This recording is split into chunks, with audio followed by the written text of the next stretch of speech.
Hello, boys and girls. Welcome to the show. It's another perfect week that we have going. We have a guest today. It's really fantastic. I wasn't with you the other time. I was Cleophas, who was hosting the show today. You're with me, Harry. And as you can see, I am in my side of the lighting is not very good, but the discussion is going to be bomb. I am pretty sure. So today we have a guest. We'll be talking about the youth and finances, investments, and everything that really encompasses that. So without taking much time, I would like to see if the guest is with us so that we can continue. But again, I have to apologize for the lighting, Naka Kidogo. I am challenged, but yeah. So let's get into the show. The guest today is he will introduce himself, Yeah, and yes, we're just about to be joined by him, Mr. Bryant. Welcome, Bana. How are you doing? I'm doing fine. Thank you, Mr. Harry. So, for those who do not know who you are, those very unfortunate people who live under the rock, hawajui ni nani, can you Uh-huh. please do a small introduction and tell them who you are, Um, what you do, what's your deal? Yeah. my name is Mr. BRIAN Chege. I work for Media Max Networks Limited. I'm a business executive for Kameme FM and Uh-huh. Milele FM. Yeah, that's what I do as for a Damn. living. Uh-huh. I'm uh, I'm also a football player. I also God play damn, soccer. I. Hey, Yeah, those are my hobbies, and I love interacting with young people a lot. that is great. What can't you do? You are a professional, you play football. Open your Yeah. football kwa uwanja. Ni football kwa uwanja huoni hata jezi ni ya sote Kujezi Southampton. Never meet a lot of Southampton fans. This is a first. thanks man. Yes. So, guys, as we had said, like today, we're talking about the youth and finances, how you can invest, financial sanity, and the facilitation of youth and investments, the facilitation of funds among the youth, sane spending, sane investments, and so forth. So, Mr. Brian, Yeah, you umesema you love to interact a lot with the youth, yeah, I love and interacting with them. let's kick this off first by what what is the biggest mistake that you have seen the youth doing? What is the biggest mistake financially, especially Hmm. when it comes to investment and spending money? Let's start from there. Let's start from the common ground. Okay, What is the no-no? What is the biggest no-no you've seen among the youth? for me first I'll first introduce the word investment, not in a Hmm. financial way but in a youthful way, because now when we introduce it in a financial way itakaa ni kama tunashtua huyu Ah, youth yeah. Unashtua bana. ati sasa it's an asset, you see hizo Mm. hizo terms ni ngumu sana for a youth. Technical terms. Yeah, it's an asset or an item that is purchased, unaona, with the hope that will generate revenue later on. But Hmm. now youth and investment in this session, I can place it as a state, like where the youth anataka kujiregain as an individual ama a group. You see, you can say you're investing in land, but you're not even having that financial power of investing in that land, sindio? Oh, yeah, So for for me, sure, for sure. I would like to get the youth pole pole. I take a story of a little baby akizaliwa. Hmm. Unaona mtoto akizaliwa anazaliwa kwa kicrawl, Hmm. anaanguka, anatembea, anatapatapa akishikilia viti, meza, you get. Hmm. So investment is like that, because you see us as youth hatuna ile financial power ya kuinvest with shares, unapata, kuinvest on Yeah. land, kuinvest Hmm. on nini, vitu kubwa kubwa. But for me I would like to encourage the youth achukue hiyo step ya the story of the little baby who is growing. Invest first of all in yourself as an Hmm. individual, because if you Damn, don't I. invest, as an individual on yourself, you'll never grow to invest on shares, on land, on things you want. Number two, invest on friends,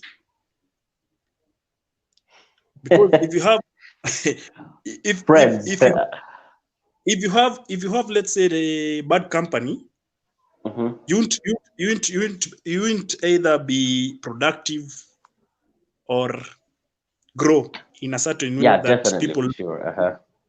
So investment is all about you first. Let's place it as that. Investment is all about you. Let's remove the financial power in it, but investment is all about you. When you invest on your time, when you invest on your friends, the friends you stay with them or live with them, when you invest with your family, you'll come up to know how investment in future will help you. If you don't invest with these small things right now, manze utafail big time. So you have to start by investing in yourself. That's what you basically said. Yes, you just And have to invest in yourself. and first, before investing in yourself, do you have to understand yourself first? Yes. Know what are your strengths, what are your weaknesses, and by Mm. that, for me, I think when you get to understand yourself, it is when you get to Yeah. understand what you like, what your strengths, what your weaknesses are, and by that you Mm. can be able to choose who you invest your time with, your Yeah. friends that you will Mm. have to invest with next. Because Yeah. if you do not understand your greatest strength, your greatest weakness, you might surround yourself with people who might not be positive for you, they might not Yeah. enable you to grow. So that is Mm. that might be, for me, might be the first mistake in investing that you have done, according to Yeah. what you have said, which is something Mm. really new. I've never heard anyone say that before. Mostly ukienda unasikianga, oh, start investing small in like small businesses za kuuza Mm. nguo or selling chicken. That's the Mm. first thing that I always hear from most people who are financially, who speak on matters finances. And that is a really Yeah. good thing for most of the Mm. youth to know. It's something new, and I would like for most of the youth to really have it in their hearts and have it in their heads that the first Mm. thing, the first place you have to invest is with Mm. yourself. It's God yourself. damn. And your wisdom too. Oozing wisdom. And also, and not, Nice. I will also encourage the youth. You see, it's not all about investing. Yeah. It's also who is like guiding you through that way of investing. You see, you can't walk Mhm. alone. Like Mhm. Liverpool's logo, you'll never walk alone. Liverpool. So for me, what I do, I always cherish the gift of having God in my platform, All right. because when you invest with God, also, first of all, Mhm. you need to invest with Him, Mhm. then come invest with yourself first, and then invest with the Okay. rest. Because if you don't have, okay, it's not a preaching session, but this is the reality of things. If if, if, Uh-huh. if you don't work with the Almighty, Yes. my friend, you won't achieve what you want to achieve. You won't even invest But on what you want to invest.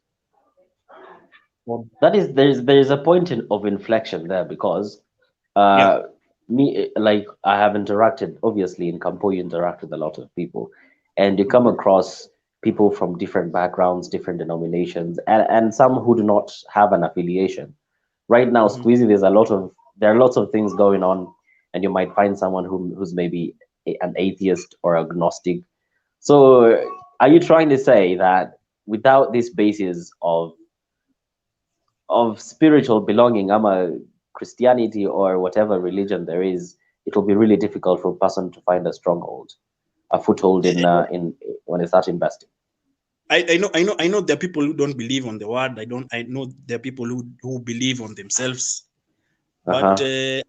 I like challenging those people, because you see, at the end of the day, Hmm. he's the giver and he's the taker. Okay. You see, he's the giver and he's the All right. taker. He's a spiritual Uh-huh. being. He's not there. You can't attest he's there or he's not there. But Mm-hmm. through my deeds, Mm-hmm. through my actions, I know where pali nimefika. Enyewe si ati ni Ni maujiza God. nimefika. Ni God Ni manze. God. So kwanza unainvest na umzae, Mm-hmm. then kuja invest on yourself first, then Mm-hmm. in the rest of the things. Vitu zitakuja tu zipik tu venye zinafaa kupik. Zitaoflo tu zenyewe, eh? Flow tu zenyewe. Hakuna haja kutudanganyane ati yo pesa itakam nini nini. Struggles ziko. Struggles Eh. ziko. Struggles ziko, number one. Number Uh-huh. two, you'll never Mm-hmm. walk alone. You'll never walk alone in Definitely. this in Uh-huh. this in this in this period of This. investing. because Okay. utapata tycoons, utapata wezi, utapata wakora, utapata conmen, utapata different people, you see. Yeah.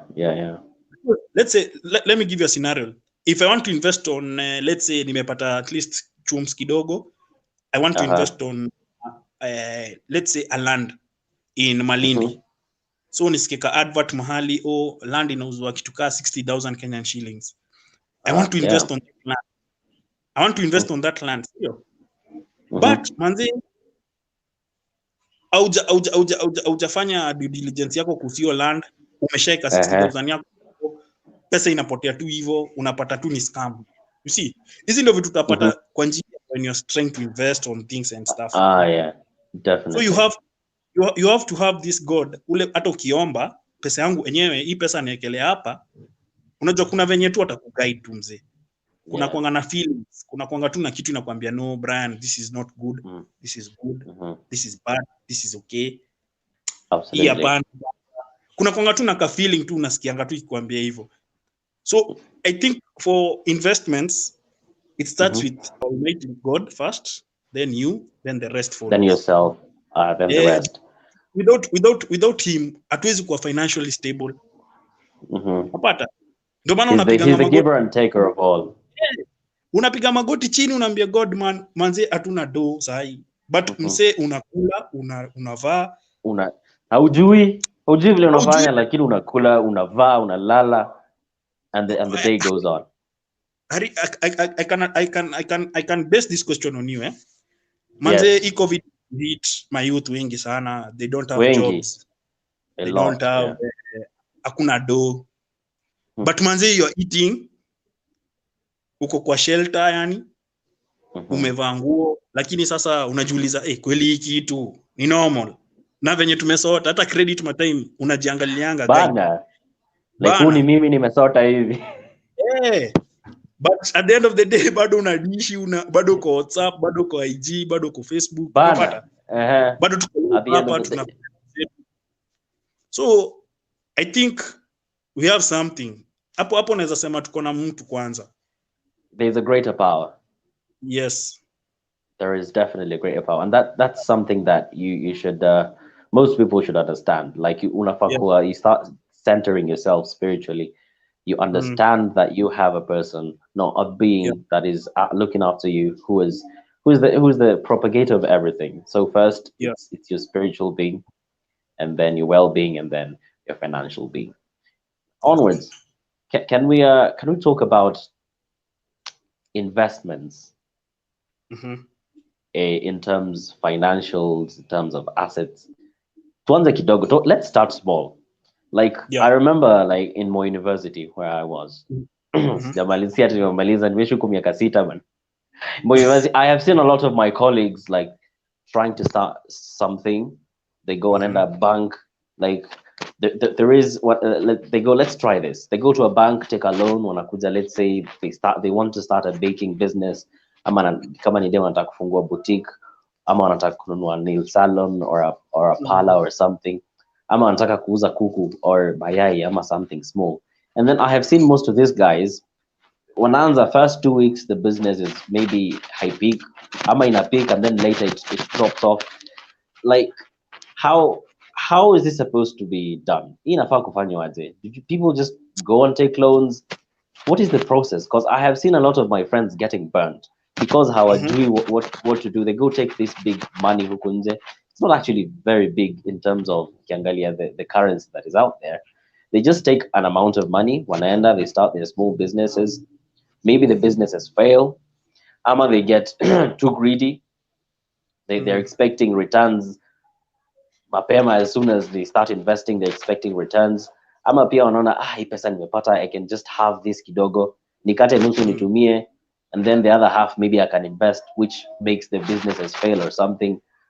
How are they supposed to, how are we, let me not say they, kwa sababu niko mmoja, I am one of the youth, and I would love maybe to invest and start doing these small businesses later in future, in the near future. How am I as a youth supposed to go around this? Mimi sina pesa, I'm not a businessman. I haven't been in business for 20, 30 years that I have money to start buying bonds and stocks. How would I start after tumemaliza investing in yourself, your friends, and your spiritual being? What is the step? What is the next step I'm supposed to take your invest? Hari, nimependa point yako ya step by step, which is a good thing umesema. So for me, I would like to advocate for the youth, a solution provider. Umepata? In terms of investment, be a solution provider. Usifungue base ya chips juu ati kuna do ya chips. Uko Saimo University venye umesema. Manze, you have stayed there for 6 years. Umekaa 6 years, ndio? Hapo within watu wa hapo within hapo kuna kashida fulani wanakuanga nayo. Research umefanya ama hujafanya. Be a solution provider to these people around you. Kuna, let's say, when I was in Desta University at River, you remember you at River huko Ukambani? At River, yeah, najua. At River manze kulikuwa na sola ingine. Ile sola ya kansa manze. Ile unatembea. Allah. Ile sola inakupiga hadi na unasikia ina penetrate skin. Unatembea na mahindi ukifika kwa nyumba ni choma. Ilikuanga, it was so tough, and you know maji yako ilikuanga maji ya chumvi, yeah. So kuna kijana tu fulani alikuwa mingi tu akaona tu business opportunity hapa, aka study people, akauliza wase mashida za huko ni nini wanakuanga nazo. He came up with a solution for everybody in Desta. Alikuja akadrill ball yake hapo, inatoa maji safi, haitoi chumvi. Sijui venye alifanya ati imagine inatoa maji safi ama nini, but alikuwa anauza like hizi mitungi za maji 30 bob 20 bob, unapata within a day na ujue ana distribute the whole of Athi River. Sasa hiyo Athi River Desta community. So the guy came up with a solution for us as Destarians and the community. Juu maji haiko inapatikana ya kunywa. It took him time, it took him investments, but at the end of the day, jamaa sahi bado anakula tu pesa yake kama ameketi kwa kiti, rahisi tu. Because returns since 2014 when I was there till now, jamaa bado anaingisha tu pesa yake. Because sisi tulikuwa tunaenda tunanunua maji Tuskys, Quickmart. Unakuja na maji yako ya mtungi, ikiisha unaenda Quickmart. Unaenda kurefill huko Athi town manze. Damn. So cost amekusave kwenda River town. So he's a solution provider to many things. Transport, amekata expenses zako za kwenda kwa supermarket kubai nini ya 300, so unashuka na 30. So utatafuta mitungi mingine mob uzeke kwa nyumba, kama za mitungi kama 10 ama 15 unazika kwa nyumba pia wewe, ndio ile siku inaisha unaweka nyingine kwa dispenser. So the guy was a solution provider. So if you tatajua kuwa a solution provider to the people around him or her, atakuwa juu sana. You know, tuseme mali mnaishi sahi, kila mtu wamefungua kinyozi. Kila mtu kuna mali tu mtu anafungua vinyozi kaa 3. Exactly. Waji. You need to be unique in a way that unajua problem yao ase, na unajua people open businesses for businesses ndio wapate tu pesa. They don't open businesses for giving people value. And that was going to be my next question. Yes. Like unapata a place is so saturated with the same businesses. Same businesses. It becomes at a competition. It is so high that hakuna returns. The returns might not be there. Ndio maana unasikia mayouth wanafungua places za chipo, wanafungua places za sijui vinyozi, kuna liquor store, umepata? Manzi, kwanza piga research before hata uende ufungue biashara mahali. Ulizia wasee hapo, watu wa Nduthi watakusha ukweli. Hapa by the way tumekosa mtu wa maji, tumekosa mtu wa kutuprovide fruits hivi kavenda mzuri, tumekuwa tukibuy fruits tunahara, unapata? tunaumia tu, unapata Damn. you do your due diligence, unapata wasi offer solution to the people within the community. Ongea na watu, Legit, take time before you place something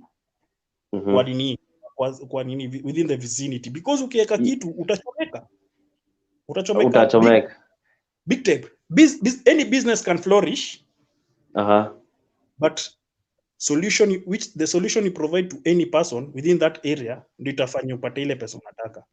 I can attest to you, my friend anaitwa David, the first distillery to open a kinyozi. Hatukuwa na kinyozi Desta, tulikuwa tunaenda paka Athi River kunyolewa. So umse alikaa hivi chini akashangaa, okay, mavijana wote wanatokanga Friday kwenda kunyolewa either home, wanakuja Sunday, wakishakuja Sunday home, wakitoka home wengine kama wako up school wanarudi tena chuo juu watu wameenda tu kunyolewa town. So alionanga hustle. Manze, we didn't have a barber shop. That was creative thinking. So the guy alikam tu akaona, okay, kila mtu amefungua shop za M-Pesa, watu wamefungua hoteli, watu wamefungua nini, mjana wanaendanga kunyolewa wapi? Hata yeye mwenyewe alikuwa anaenda paka town kunyolewa. So he brought a good barber shop with better services kama za Nairobi. Si unajua ma Destarians ni ma cool kids nini. Of course hata sijui siku kutoanishaje rangi cool kid. So these guys got money out of men from Desta. So ali provide solution tu kadogo out of wale watu wote mavijana walekanga hapo ma places za kukula, sijui hot dog service, sijui nini hizi vitu za vijana hot dog services. Vitu za Desta. Okay. Ati sijui zilitwa nini hizi vitu milkshakes, sijui what, you see. People didn't buy things. What wanunui? So the guy alikama akaniambia, hey, mimi naona tu nifunge tuka kinyozi. Manze, that guy paka sahi hiyo kinyozi ina flow, ina flourish iko, because ameshika pia watu wa community. It's not all about pia students, ameshika the community. He has provided us to the community. Na alikachio market wakati bado iko green. So for the youth to do okay, ni ngumu, yes, najonga ni ngumu kufanya research. Hata mimi kufanya research, hata kama research unaambiwa na lecturer fanya research. Ni ngumu, yes, but at the end of the day you want benefits, you want money, so lazima ujikakamue uulize. Na ukilemewa uliza tena. Kuna usaidizi tu utasaidiwa mahali. Definitely. Number 2. You need to have financial goals. Always ingia to investments ukisema ati naingia kupika, okay, naingia, let's say vijana wengi wanataka kufungua two places, to shops hivi. Nataka kuingia bakery. Let's say nataka kuingia bakery hapo MKU Thika. Umeget? Financial goals namaanisha at every quarter namaanisha after every 4 months. After every quarter mimi nakuwa na goals zangu. Pesa ile niliinvest nayo kwa hizi machines, rent, nini, I have to have those returns zimerudi kwangu. Those are my goals. Na nafaa kujipe target. Every month lazima nifikishe target yangu. If not, najua venye nita regain. Like you see, every month you need to have a target. If unataka target ya 20,000 every month, na unajua stock yako inakuleteanga kitu kaa 5k a week, multiply that by 4. Mwezi iko na roughly 4 weeks, yeah, roughly 30 days. Multiply by 4, hiyo ni 20k. Umetoa expenses ya labor nini, at least uko tu na ka 20k kako.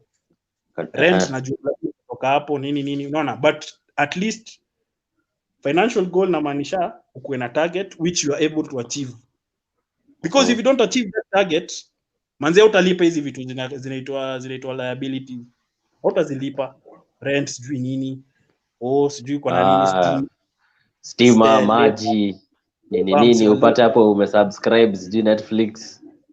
So ukipiga tu kama 20k utapata umefanya net ya 10k iko kwa banki yako, so hiyo ni shilingi yako, umepata hiyo ni shilingi tu yako. Yeah. And 10k kupata sahi it's hard, it's just really a scenario difficult.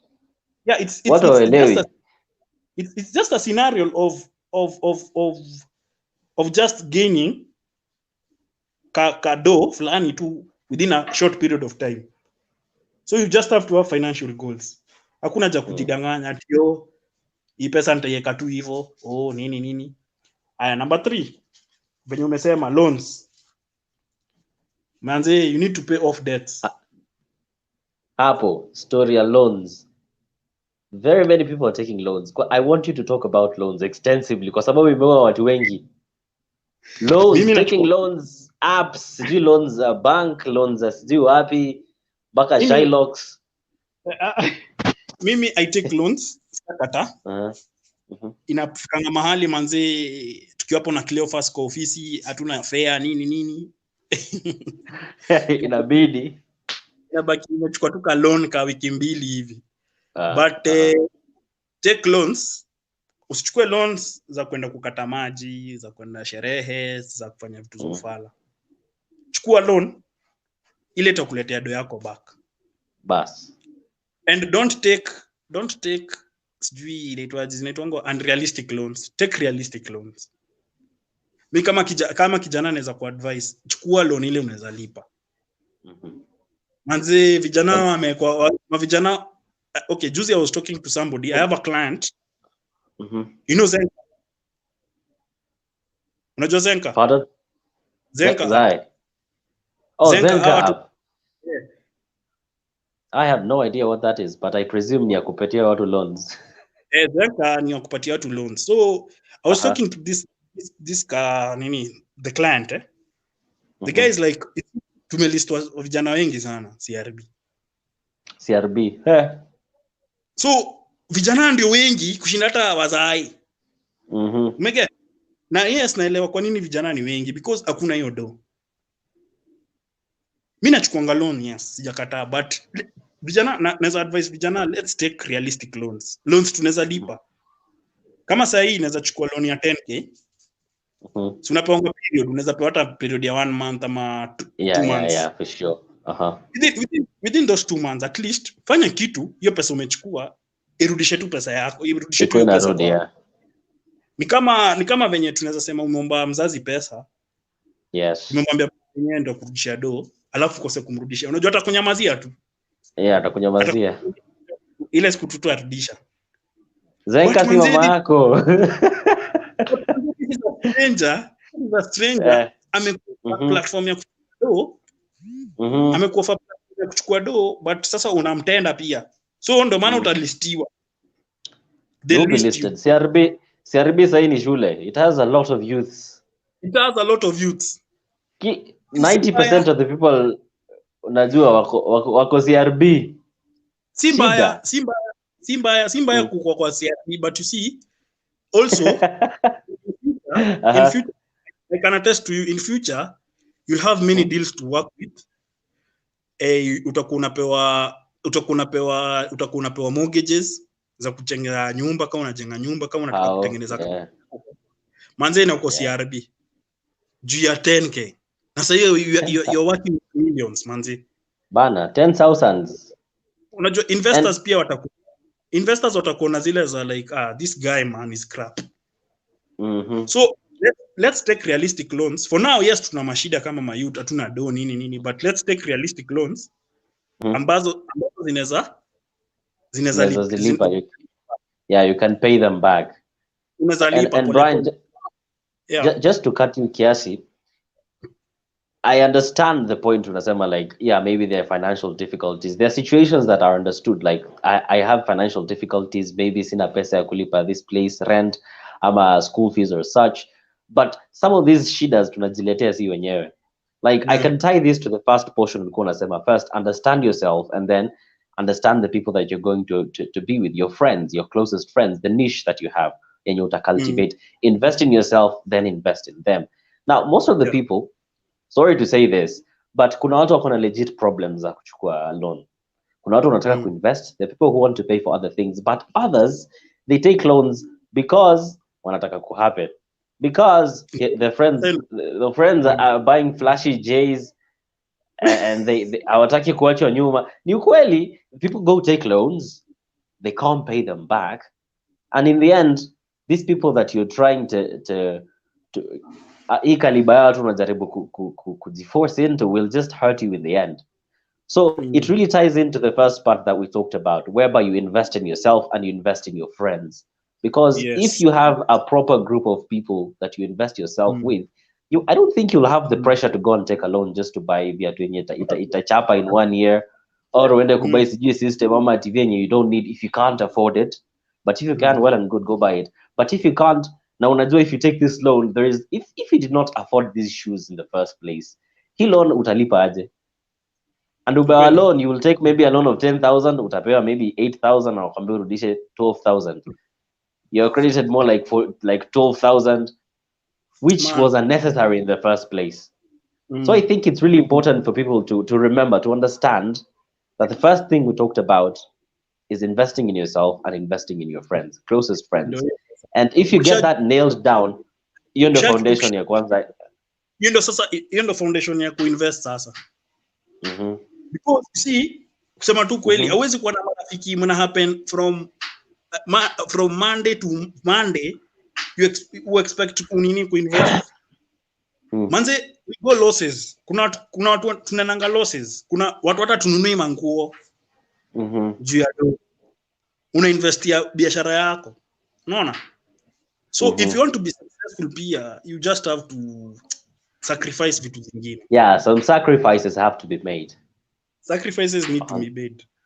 Kwanza mimi as advocate for youth, sherehe ni lazima, sijakataa.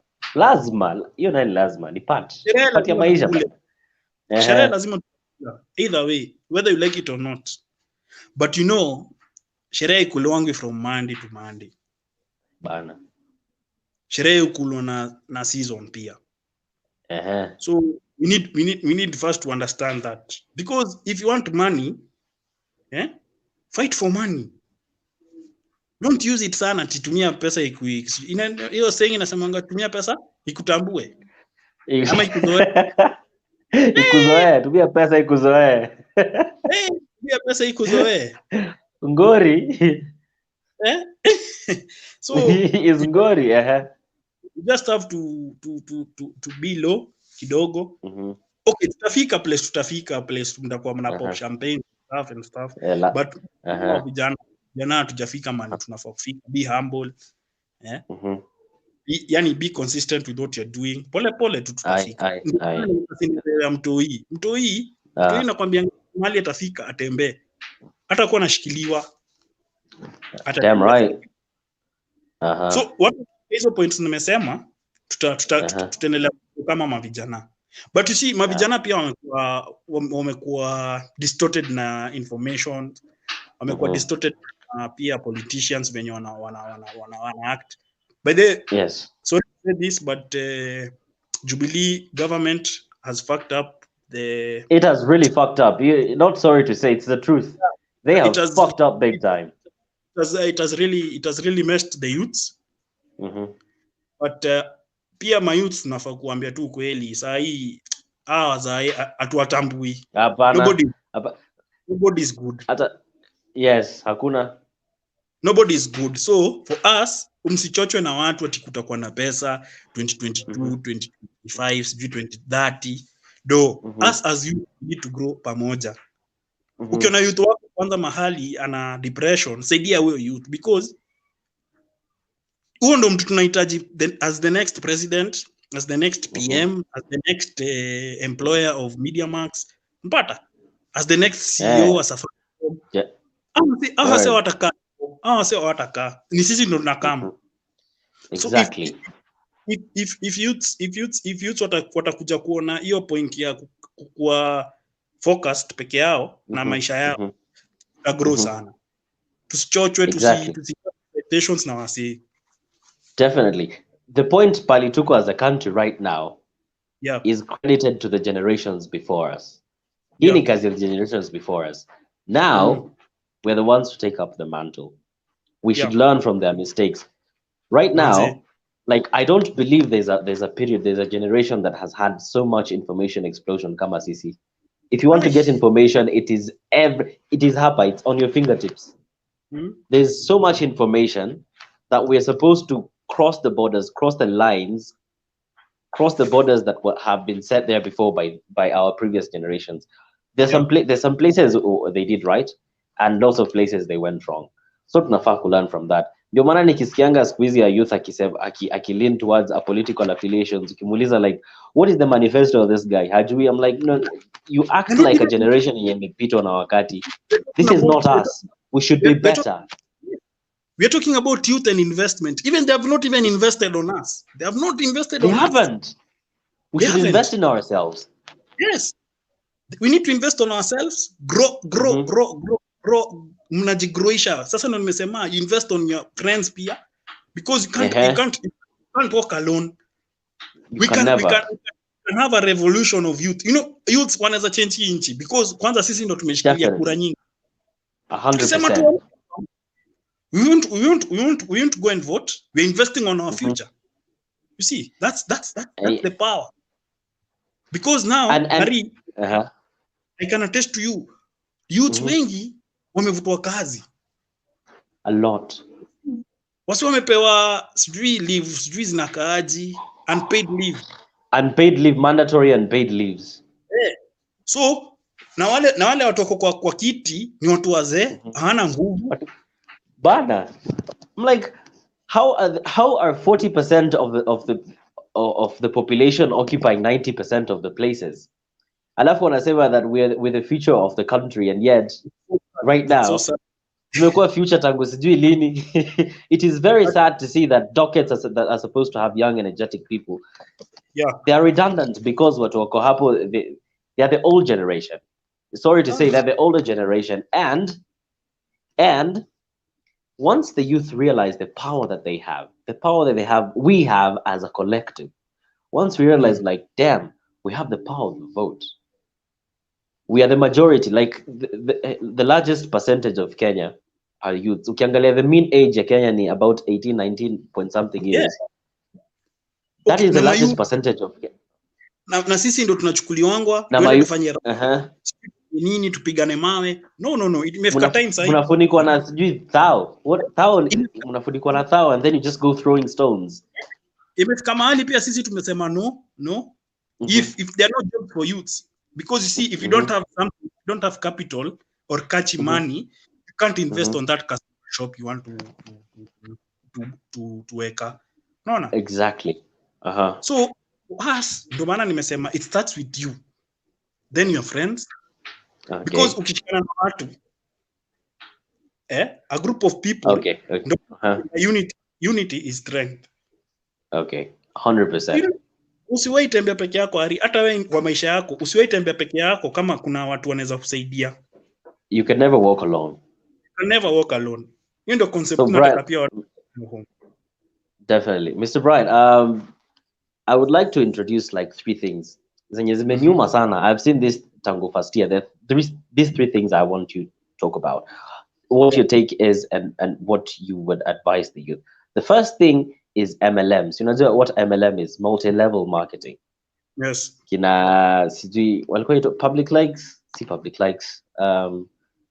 What is this called? This is kuuza products and getting people. Pyramid schemes. Either pyramid schemes. That is the first thing. The second thing is forex trading. Forex trading, Bitcoin, nini, investing, and the third thing is gambling among the youth. Those are the 3 things in Gependa. Guy, there are lots of questions. I would like you to talk about the pyramid schemes, multi-level marketing. Wanazipatia very flashy names, very good Wacha adverts, wanakupatia very big wacha promises. wacha nikwambie kitu moja.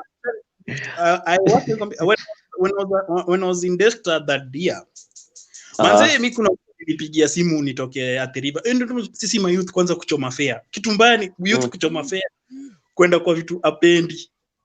So I went there hapa kunaitwaje? hapa Kencom.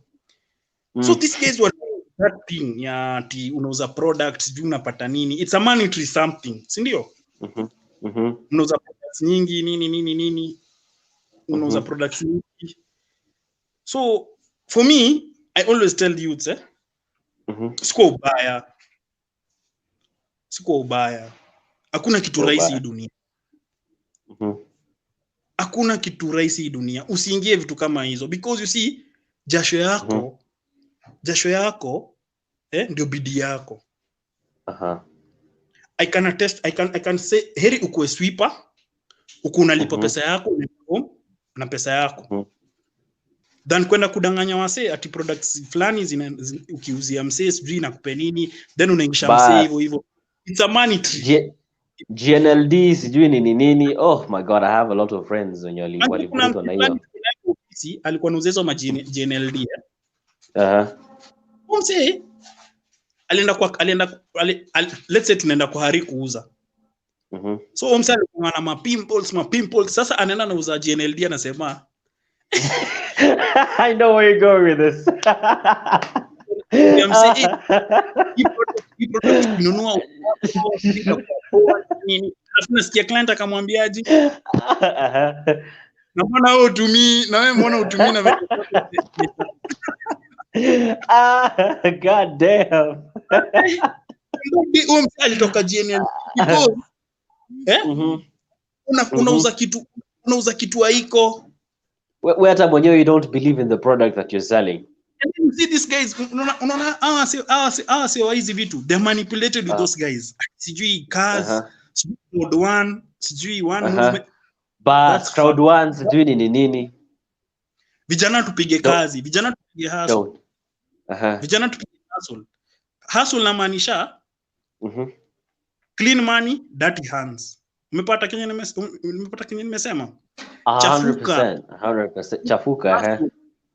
Sweat pako upate pesa yako. Shilingi yako. Mtu asione hebu kazi anafanya. Hakuna kitu tamu harika. Kama unapata wera.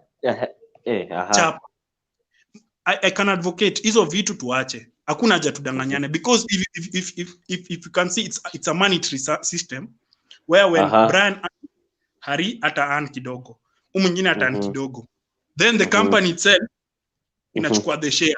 Inachukua do mingi sana. Poa sana. They have a very persuasive method ya kuingiza watu. They just show you the big money yenye watu wanapata. I'll show you this guy made 1 million this month. This other guy made 60 million. Na unafunikwa na macho, umechapwa na maisha hapo, alafu anakuambia go get 20,000 to start. No, atuonyeshe pesa place iko 1 million iko hapo kwa bank account. The guy anateseka, the guy ako kwa mata anaenda home. Unajua 1 million, unajua kupata 1 million ni pesa ngapi wewe bas buda? Hari, kupata 1 million sai kwa Kenyan shillings, si Zimbabwean dollars. 1 million Kenyan shilling kupata kwa account yako, Hari, ni very, acha tu. Hata mimi siwezi ongea. I see there's a lot of questions. Bwana Director, can you bring up questions? Hey Brian, my question is, are there such things as good or bad business investments? Because most youth are always like, what I just want to invest in is this and not that, because this is the good one. So is there a good investment or a bad business investment? Nice question. Anaitwa Millicent. Millicent Ochieng. Hello, Millicent. Hello, Millicent. There is no good or bad investment, because once you enter with the assumption that this is good, it will always be good. No. And if disadvantages of that investment zikuje, utasema I had a bad investment. So for me, it's all about attitude when you're entering that particular investment. I always say that it's good or bad. Utapata, that's why that's why I was advocating for ukianza kuinvest na marafiki wako pia utakuja kujua the bit about investment. They'll support what you see. Watakusupport hata kama ni kitu ya ujinga, watakusupport, watakwambia by the way no, watakwambia by the way, you see, wewe you have a goal to reach.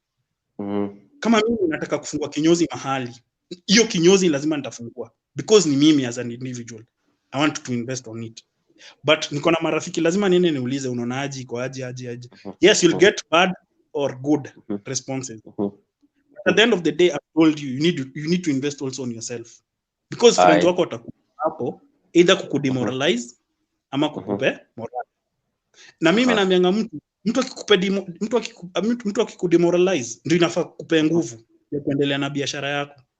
Yeah, 100%. Mimi kama Brian, I started my own business as Brian, not as kwa Jenga group. No. I started as Brian, sindio? So yeah, definitely. If you've started something, Millicent, anza na usiangalie nyuma. Kwa kama lot venye aliangalia nyuma kukichomeka. Anza, enda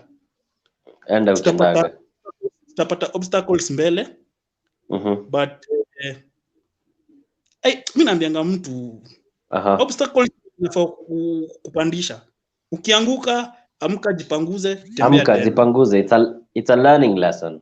Learning lessons. We are youths. Ndio maana nimesema before tufike place mnataka kufika, before upate hiyo 1 million, hiyo ya watu sijui unaitwa kina nani. Boss, utakuwa umestruggle. Exactly. And compounding with what you umesema, it's like the notion that most youth wako nayo squeezy, it is getting money fast. Like they don't always fikiria like I will invest now and then that 1 million I'll get it like 1 year or 2 years later. That is why most of them ukiangalia they're so much into gambling. Okay, I don't know, maybe you got a luck or something, but gambling for me it doesn't really it doesn't give payback or something. Yes. For gambling, coming to gambling, for gambling I can't. Okay, for me it's business. For gambling, it's business. You can't compare. It's business for like SportPesa, Betika. Yeah. Of course. It's business for them. But for us youths, ni kugenerate tu income, inataka tupate tu do haraka. Do ya form. Mimi, I'm not fighting anybody. I'm not fighting any company. I'm not fighting these guys because they're in business. That's pia sisi tunataka do kama mavijana. Okay. But kitu nataka tu youths wafanye is that tupate hii kitu ina hiyo swali nini nitaangalia tena. Sasa I want youths to focus on one thing. Hustle and tussle. Because before tufike mali tunafaa kufika boss. Before uende share Range Rover. Mzee. Before uende share journey. Before you need to have that journey. You need to have that testimony, manzi. Nimetoka hapa manzi, nilikuwa naishi sijui wapi. Nimetoka hapa naenda hapa. And you need to be grateful for that journey. Because if hautapitia hizi shida, manzi ukifika huko uanze kupata obstacles. Manze haitakuwa ati eligible ati umse alifika hapo tu hivyo. We need to have a story about Harry.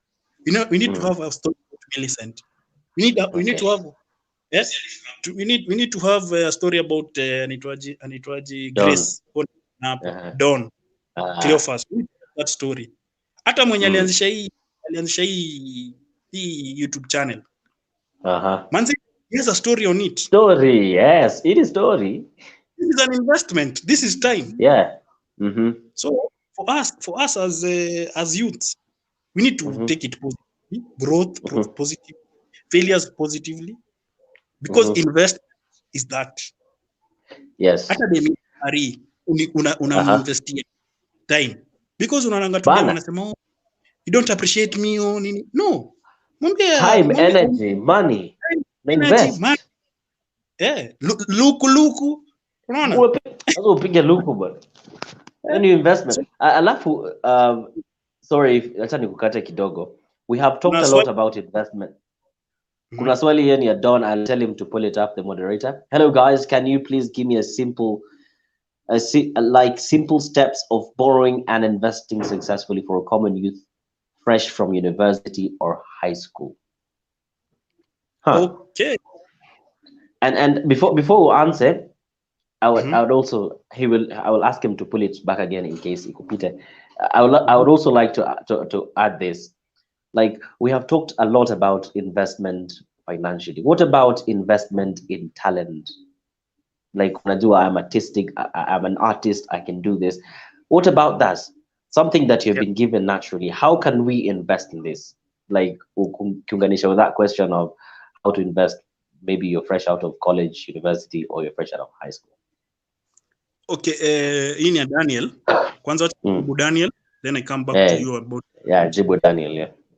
Daniel, ndio nimesema simple steps of borrowing and investing successfully for a common person ule ametoka tu nini. Ni I've said for us, Daniel, kama place huko mtaani, tafuta solution to the common problems of the people around you, because for us sahi hatuna hiyo do, hatuna capital. Kusema kweli, we don't have capital to start anything. Maybe kuna wale wako nazo. Yes, I know kuna watu wako nazo, but if you don't have capital to start something, that's what I've said. You need to be realistic with loans, because mtu kama Daniel atataka kuchukua loan tuanzishe biashara. But before Daniel, piga research yako mtaani hapo tu place huko mtaa. Mama Adho anasemaje kuhusu biz? Nasikia Mama Adho anasema kufika hosi nowadays ni ngumu. Provide something like transport solutions to them. Tuk-tuk. Unabai tuk-tuk mbili. Najua itakuwa cost effective, but kama ni Mama Adhe, chama za Mama Adhe wanataka kupelekwa mahali, boda imekuwa expensive. Provide a solution to those women. Haya, number 2. Kama kuna watoi wako na vitu mbili tatu nini, watoi sasa tuseme during hii COVID period venye imekuwa. Uni mse Daniel anasema ati ametoka chuo juzi anataka kufanya kitu. Tuseme mtaani vijana wanataka kucheza tu ball hapo tu. Anza training programs. Kidogo tu kitu watoi unaona tu watoi wakicheza ball hapo vibaya, wachezi ball poa. Con you can improvise a con na vibuyu maji. Gatu zoezi mzuri unawalipisha daily. Hiyo ni pesa uko nayo. You have invested on training those kids. Upate pesa. Yeah. Kama ni Mama Adhe wamechoka kubebewa vitu nini. Buy nini. I can tell you about my friend. Alibaingi zinaitwa nini, trolls. Zile za tao. Unaonanga ukichuka basi kuna kongana watu wale kubeba mizigo. You know that control cost how much? It costs 10,000 Kenyan shillings. My friend bought it for 70,000. Wali buy 7. So wakapeleka Gikomba, wakapeleka City Center huko Tao, wakapeleka Muthurwa, wakapeleka downtown, wakape vijana wakuwa na nini, wakuwa wanabebea watu. But daily umse anataka tu 1,500. Umepata ule umse wa cuts. So he has employed youths around town, Gikomba, Muthurwa, kubeba hizo vitu. Sasa wewe ukishuka Mathari utapata mse amekungoja anataka kubebea vitu page yako. Yeah. So huyo jamaa has created employment for young people, number 1. Number 2, he has invested on those young people. Amewambia nifanyeni kazi zenyu. My target, I told you about financial goals, the first thing. My target is 1,500 daily. Per day, yeah. Multiply that by 5 by Monday to Friday. Hiyo ni pesa ngapi? 1,500. That is 7 Gs. 7 Gs out of nowhere. Uni mtu akona pesa yake 7k out of nowhere. And you know, mind you, say hiyo ni average living yenaweza kuambia Kenya anataka. But akisema akiona pesa iki increase anaendelea ku increase do. Yeah, yeah, making money. Yeah. That guy is making money. 7 Gs multiplied by 4. That's 28,000. Hakuna tax umelipa, hakuna KRA umelipa, hakuna gava umelipa. Multiply 28,000 times 12. How much is that? Within a year? Do we? Hello, Brian? Hello. Hari? Yeah, you've gone static kiasi. Multiply 28,000 times 12. Hello? Multiply 28,000 times 12. 28,000. Buddha, missy calculator. But it's a shit ton of money. Imagine that's money which you haven't gotten from government. Haujapata pesa kutoka kwa government, haujapata pesa kutoka usaidizi, umepata pesa yako ya loan ile ulifanya 70,000. Umelipa. Manze, and your business is good. So, yeah. Namwambia kuwa creative. It's all about creativity. Youth tuko na creative ideas. Number 2. About talent. Hiyo talent ulikuwa unasema kuhusu talent. Yeah. Talent is God given. Na mimi naambianga mtu, if you have it, go for it. Usijifungie. Tafuta options za ku go through. When I met with Calligraph Jones, the real OG moja. The OG, OG story yake ambianangi, lakini acha niwaambie story ya OG. OG alikuwa anauza CDs kwa streets. Umepata? Jam ikiwa pale Wayakiwe, the guy alikuwa anatoa bag yake, anatoa ma CD, anapatiana for free. Umeget? So ameban time yake, ameinvest on hizo CD, but he's not selling. Not selling, he's giving out for free. Ananokia tu mse. Chukua. Manze OG akakami hivyo tu. Rahisi. So akapatana na kina Amina Mohamed was driving to Capital FM to do some show. So akasema kuna CD nilipewa hapa tunaweza taka kucheza. So kulikuwa na hizi rap battles nini za Capital pale. Yeah. Wajua alikuwa ana rap fiti. So the story out of this all is that Calligraph invested on his talent. Alienda akaban CD zake. Place alitoa do. You don't know where he get his money from. But after giving out the CDs free, si alichomeka because of his talent. Alichomeka sana because of his talent. But he went out of his way to give it out free, but akapatikana na talent moja.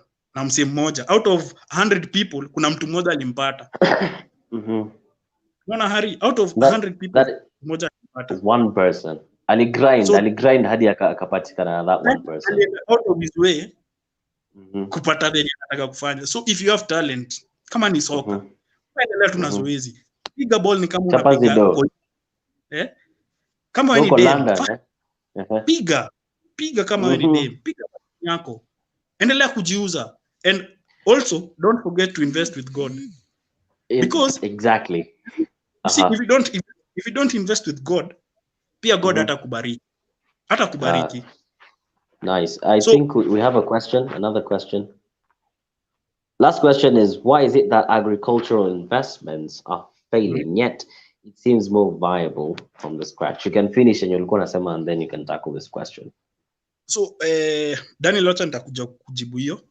So for agriculture, kwanza acha nijibu agriculture tena nikamia na history. Fiti. First of all, imekuwa disrupted by economic sense of the government. First of all, juanga tu hivyo.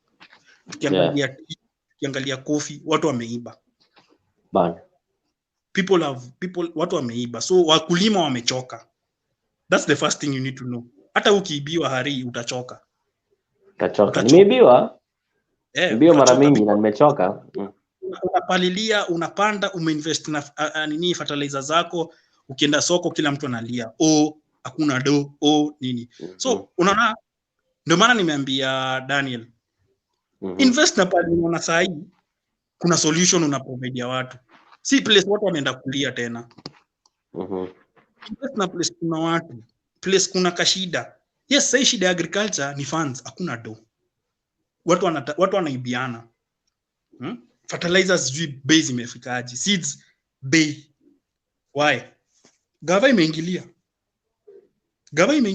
Ndio maana unaona sport pesa ilitolewa. Gava iliingilia. Yeah. At 40% or 20% tax. What the hell is that? So that they can install their own betting funds, which is diabolical. Investors wakatoka, investors wakahepa because they can't invest where pia wanaumia. They can't, and also teams zenye zilikuwa zinakuwa sponsored by the same SportPesa. Who sponsor them now? Are they still sponsored? The Premier League ilikuwa inakuwa sponsored by SportPesa. Now you see where I come to answer the question of Daniel. Pale investors wezi invest kama kuna vituko tunaendelea na gava. So imagine sasa gava imeingilia agriculture. Farmers unadhani wata invest huko? Farmer hezi invest tena hapo. Never. Atauzia tu watu around the community. Kama ni maziwa atadistribute tu maziwa community. Ndio maana unaona sasa Fresha, Brookside, ACC zinadunda. Why? Bana. Maziwa, bei ya maziwa. Mbona nisi distribute hiyo maziwa na distribute hapo? Ata cheaper price hapa mtaani na iende. You have invested with people around your area. Rather than nipeleke maziwa yangu Fresha ama Brookside alafu maziwa yangu ikataliwe iharibike. Hata kulipa hakuna hasara. And speaking of government intrusion, like we have seen, maybe I'm not going to lie, since I was born and I started recognizing things, it's like 70% of the people who have been in power, ndio wako still in power. They might rotate, you anaweza kuwa in power, you anaweza kuwa in opposition, but they are the same people who have been in power, and we expect something different to be done by these same people who have been doing God knows what since we were born, and we still elect them back into power. And they keep on failing us over and over again. Now people are called blinded with small things. They cannot be cognizant of what's going on. And we're still keeping these people on, and we can see pali tunaenda. That's the whatever issue. small thing that and be corrupted. Muna corruptiwa. Sisi mayuth tuna corruptiwa sana. We've been corrupted. Like this small, fast, easy money inapeanwa, it just blinds people. It blinds people so much, especially the youth, that hatuwezi ona mbele. Like this money is blinding us now, but after imeisha, this small thing to mepewa, there's gonna be a huge hole that we're gonna fall into later. And it is up to the youth to go like, nah, I think it's time to change. It's time to change this, and we are the ones that, because tunaambiwa, don't say there are no jobs, right? Create jobs. We create jobs. Na bado tukicreate your jobs, tunakuja kufinywa hapo wewe create these jobs. What are we to do? We'll suffocate. 10 years from now, kutakuwa na jobs. Kama sahi, how many people graduate from universities, from campuses every single year? How many people? And how many people retire? Ndo nakwambia, Ari, ndo nakwambia, unity is strength. Watu wakijua hivyo, gava itatuchezanga akili si mavijana. Hari, wacha nikwambie, in the next 10 years we need to have, unaona ama youth wako jobless huku nje. Ama youth wanafaa kuwa na job, like jobs. Acha hii maneno ya sijui nini jobs. Because if you have jobs with this youth, unajua youth ukimlipa, manzi ushilipa youth, ushilipa mtu do, uko na venye anakupigia job, ushaenda car wash. Anakupigia wera safi. Clean job. Na si hata amekuibia manini ana hiyo 200 yake ndio ende tu kule gali na school. Enda kule lunch bana resort pale Keroma. But at the end bina angalianga hivi nasemanga mi by the hata Mungu anibariki nikwe leader siku moja. By the Lord advocate for youth. Because you see tume neglectiwa. Si ndio tuko na hii capability ya kufanya vitu. Sai ukienda government offices wazee wa 60 years 50 that 40 watu wako tu hapo hawana intellectual sai. Ukienda either media houses watu ni wazee wataki kutoka screen. Manze tumechoka na screen. Tunataka madem hapo ma slay queen. Tunataka vijana very very sugu. Aesthetic, wanaelewa what we need, what we want, what people like. Ukiangalia hata shows zenye ziko on Kenyan televisions, you're like, who watches that? Entertainments, DJs are not even helping the upcoming people. DJ unampe CD ya mtu, nichezee hii, nichezee huu ni wangu mchezee. Hataki kucheza. But I'm telling you kuna wave itakuja. Unajuanga wave inakuja. Yes. Itakuja nitapita nao ase because for us we need jobs by the hatuwezi tukilala njaa. Ati youths are depressed until wanafanya suicide things. Hiyo kitu mimi by the way inaniboingi sana. Inaudhi. And the thing is, our education system, it is structured in a way that we are to finish and we are given an education to get a job. Unasoma ndo kuwe sijui engineer. Unasoma alafu ukimaliza kusoma 16 years of your life. 16 years of your life you're in school to study for something you're not going to do. You're never going to do. We study mimi niko na swali moja Ari. Abu uliza wasetu hapa tu wale wana view. Ni wangapi wanafanya Kenya walisomea? Kusema tu kweli ni wangapi wanafanya comments zikuja ni wangapi wanafanya kitu walisomea? How many people wanaona kitu walisoma ni relevant kwa maisha yao sahi? How many people? Our education system is there for us to finish and get jobs. That's how it's structured, but there are no jobs for us to go into. Nakwambia ukiona zile vitu zinafanyika hii nchi, it's all about bad leadership, bad governance, bad nini. Bad everything bad. You can't tell a youth to invest now. Siko ubaya. And you're stealing money. Unampiga license zingine. Yani umse una invest atumefungwa kinyozi tu hapa tu tao. Manze license unalipa. Doni nyingi na return si nini poa. So ndo maana naambia youth provide solution to a community rather than providing solution to a country first. Because a community you're not paying taxes. That's the first thing. Before kanisa. No. Just to start providing a solution to somebody. Because youths are in the community. Unasikia madhe anamka asubuhi anasema tumechoka na mayouth huku. Wamekaa tu wameende. Wamekaa tu kwa nyumba. Kuna time Jalango alitupressure kama mayouth. You can't be 25 and you're still there at your mom's place. Amka. But utenda. Amka. No, he's challenging you. Ndio maana nimekwambia accept challenges. Mtu akikutusi anakuambia ati hawezi fanya. Mayouth mimi na advocate kitu kingine pia. Ukipata job usichague job. Usichague job, yes. Okay, hata kama kuna time unafaa uchague, but if you know your situation is bad, hauna rent, hauna nini, hauna food, hauna transport, hauna nini, take the job. Chukua job. Learn on the job. But don't depend on the job. Yeah, but don't depend on the job. Don't fully depend on the job. Invest sasa. Ukipata do yako unaekelea mahali. Hiyo maneno ya gambling nini. Sijui didi. Utashtuka buda. We have Clara anasema ati mimi nitakuwa past stress. I will use the knowledge I have from Campo and my course and apply huko. Good for you, Clara. Preach, sister, preach.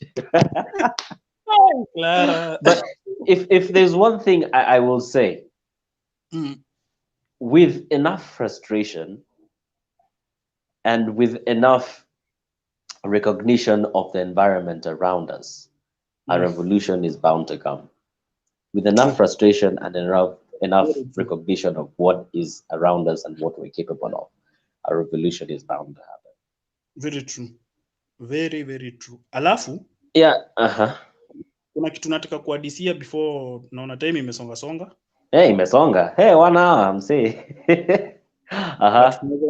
So also to tell the youth akina Clara akina Cleophas si wote wako hapa manze, tukue na have an emergency fund savings. Do you guys save? Because you see hata kama unapata sultano, do you save that ka sultano unajua una save aje 100 kamia tu unaekelea tu kwa savings account unapata anything okay, when you get something at least you save kidogo. Have a culture of saving because you never know what will happen. Unaweza kuwa msik, ndio hapo sasa ndo na Cleophas anakuja anauliza hiyo swali ya Cleophas nimeona Cleophas, bwana director, pull up the Cleophas question. Where is it? Swali ya Cleophas. How can we yes, balance how can we balance between loans taken and the kind of investments to go into? Yeah, that's what I was telling Cleophas. Sasa hiyo maneno ya sasa funds and investments I was saying Cleophas nilikuwa nasema loans, chukua loan imepewa ndio ufanye kitu nayo, hiyo pesa irudi. Unaona? Ndio what you're going to invest, hiyo pesa unaenda kuinvest nayo, hiyo loan sasa. Hiyo the return on investment ndio unarudisha kwa loan. Kwa hiyo loan na interest, ndio. Let's say if I'm given 60,000 Kenyan shillings to start something. And 60,000 unapangwa period of like 1 month and 1 month na nusu. Kama let's say nimechukua saa hii October. Nitailipa when sasa? Nitailipa November 8th. So kama ni loan ya 16,000, hiyo 16,000 nafaa kujua hiyo do itarudi ama itarudi. Juu first of all, we have already done our research, ndio, of what you want to invest. Number 2, umeshapiga hesabu every week hiyo pesa itakuletea nini. Those are the sales, zile vitu tulikuwa tunasema financial goals, targets nini. Na kumbuka vitu zote haribu. I don't remember. Uko na targets zako. Have you surpassed those targets? Targets zako zinafaa kuwa nyingi hata kushinda hiyo loan umechukua. That's what I was telling you, like hii scenario ya 16,000 na 20k. Sasa hii niko na 20k. Every month. So hii mwezi ingine na niko na 20k ingine. See, that's 40 Gs. Nimerudisha pesa ngapi kwa account? minus 16. Minus 16 Gs, that is 20. I have a 24. Yeah. I have a 24 net, nimerudisha loan kwa bank. So, Cleophas, ile loan unachukua inafaa kuwa realistic. Acha kuchukua loans unrealistic kwa CAB au kwa CRB. CRB. Shule ya upili ya CRB. So it's all about realistic loans so that you can invest. Investment yako unapo, ndio maana nimesema first of all before uchukue loan, manze you need to have a research on what, because unajua loan lazima uchukue ukishajua hii kitu ita work. You need to be sure ita work because you have already done your research, umeshapata nini zako, umejipanga na mwezi zako zote. So go for it. If you are sure it will repay itself, go for it. And if you don't plan, manze utafail.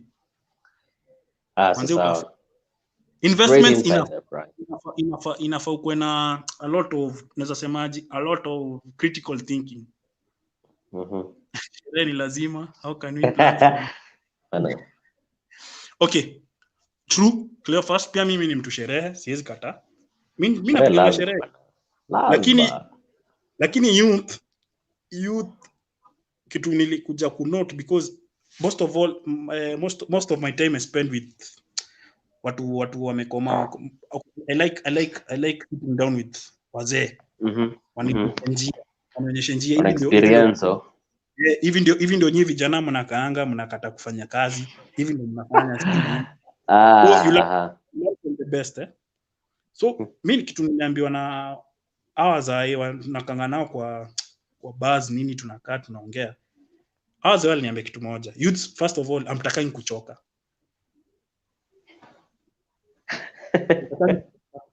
You don't want to get tired. Number 2, kuna msali nipe scenario ya asubuhi. Ukiamka from 4 ama 5 to 8 watu wakienda kazini, sawa? From 5 aliniuliza from 5 to 6 unaonanga gari gani kwa barabara? 5 to 6.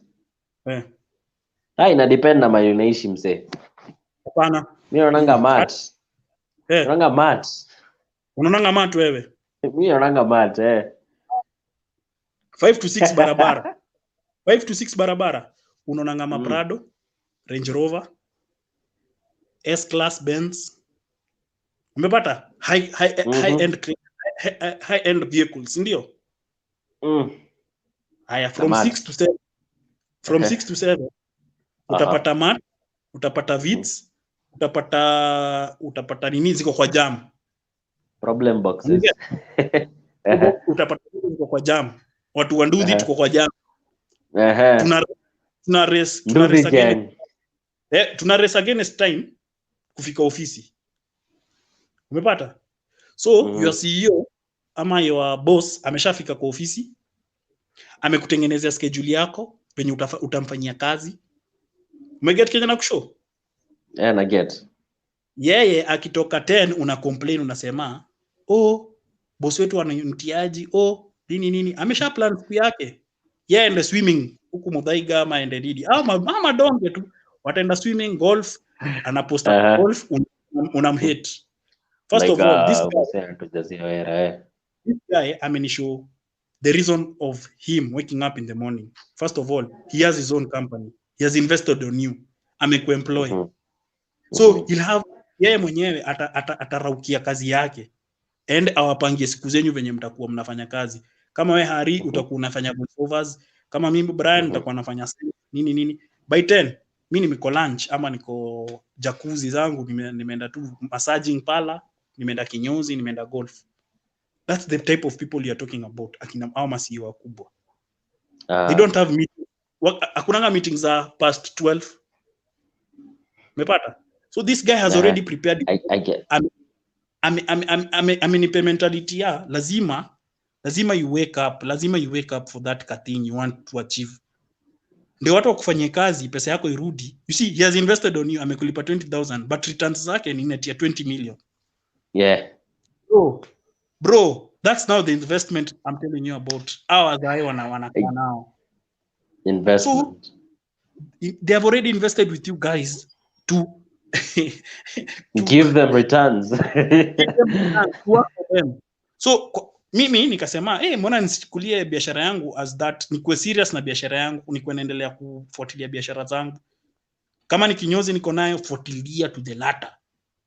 Mbona hii pesa iko hivi? Mbona kuna hii? Mbona sijafikisha goal zangu hii mwezi? Stima ndio imekula pesa yangu, sawa. Next month hakuna kitu kama ina happen. Period. Yani unakuwa your own boss. Una align vitu. That's discipline pia. Because biashara bila discipline mse, manze tuna fail, tunadunda. Tuna dead. So for clear fast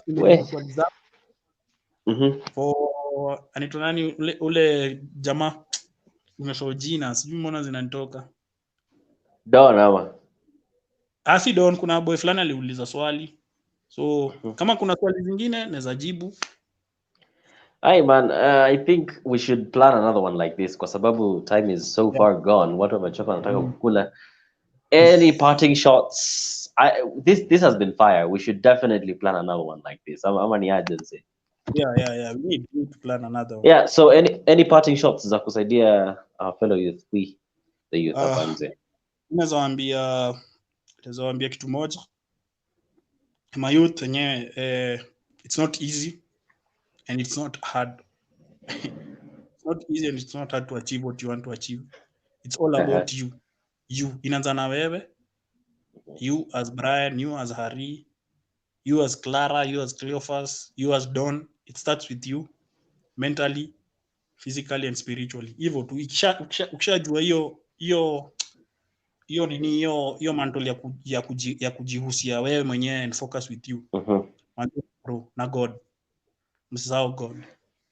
God damn. Thank you very much, Brian, for giving us your time. So chant that mantra, boys and girls out there. You, your God, your friends, and your investments. Thank you for having us. This has been a banger. We should definitely have another one like this. from the cellar that I am in right now. Sorry, next time I'll have better lighting. Pretty sure mjaona uso yangu the whole time, but nitaoga next time. It's all right. Thank you guys for tuning in. We will see you next time. Thank you. Thank you Someone for your to time. take it away. Bye. Mtaani Quick Auto Spa. We welcome you to Mtaani Quick Auto Spa. Our services include pressure wash, steam wash, snow foam and gentle hand wash, wheel and rim cleaning, tire shine, engine and body wash, vacuum, carpet cleaning, and much more. We apply encapsulation cleaning method to attack all forms of dirt and debris, which guarantee you the best results. We are consistent on quality services at affordable prices. Book an appointment now. You can call, text, DM, or WhatsApp 0710 587 285 and we will come to you. All payments will be via M-Pesa Paybill 731-1341. Follow us on our social media platforms at Mtaani Quick Auto Spa. Welcome to Ahava Medical Center. We are located at Konamaji, Manyata, opposite Kisumu Elite Academy, Kisumu County. At Ahava, we offer general and specialist consultations, laboratory services, pharmacy, mother and child clinic. We also offer inpatient and maternity services including Linda Mama, and soon opening up our theater services. We accept NHIF and other insurance companies. Choose Ahava Medical Center as your facility of choice today. Call us on 0714-815-323. Follow us on Facebook at Ahava Medical Center, Kisumu. Ahava Medical Center, healthcare with compassion.